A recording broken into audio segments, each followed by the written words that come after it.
மாரடைப்பு காரணமாக மருத்துவமனையில் அனுமதிக்கப்பட்டிருந்த பிரபல நடிகர் சேஷு சிகிச்சை பலனின்றி காலமானார். சென்னை பள்ளிக்கரணை இல்லத்தில் வைக்கப்பட்ட அவரது உடலுக்கு திரைப்பிரபலங்கள் பலரும் அஞ்சலி செலுத்தினர்.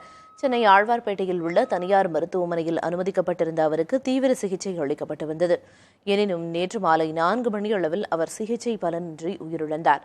தனியார் தொலைக்காட்சியில் ஒளிபரப்பான லொள்ளு சபா நிகழ்ச்சி மூலம் பொதுமக்களிடம் அறிமுகமானவர் சேஷு. நடிகர் சந்தானம் படங்களில் பல்வேறு கதாபாத்திரங்களில் நடித்துள்ளார்.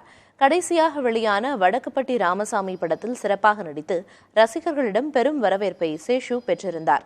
கொரோனா காலத்தில் முகநூல் நண்பர்களின் பங்களிப்போடு தன்னை சுற்றியிருந்தவர்களுக்கு பல்வேறு வகையில் நிவாரண உதவிகளை செய்து வந்தார்.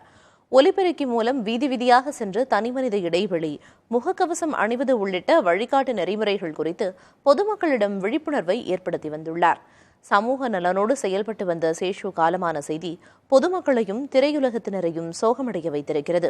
அவரது உடல் பள்ளிக்கரணை இல்லத்திற்கு கொண்டுவரப்பட்டு பொதுமக்கள் மற்றும் திரையுலகினர் அஞ்சலிக்காக வைக்கப்பட்டுள்ளது.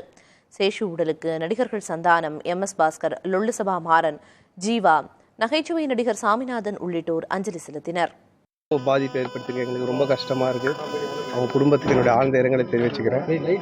இவ்வளோ மீடியா பீப்புள் நீங்கள் வந்திருக்கீங்கன்னா சேஷுவை பற்றி உங்கள் எல்லாருக்குமே தெரியும்.